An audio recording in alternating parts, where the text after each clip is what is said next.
Alam niyo ba guys, meron akong kaibigan na si Fidel. Kwento niya sa akin.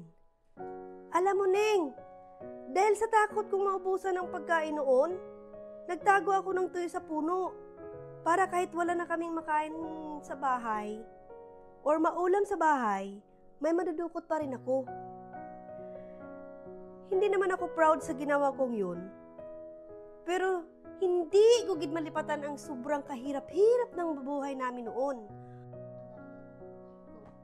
At kung dati, laging tuyo na lang ang ulam ni Fidel, dahil masipag nga siya, madalas na siyang makakain at makaulam ng isda at karne ngayon. Kasi noon guys, once a year lang sila makakain ng baboy. Kung hindi pa magkatayan, utang pa, palay ang ibayad, hindi sila makakain ng karne.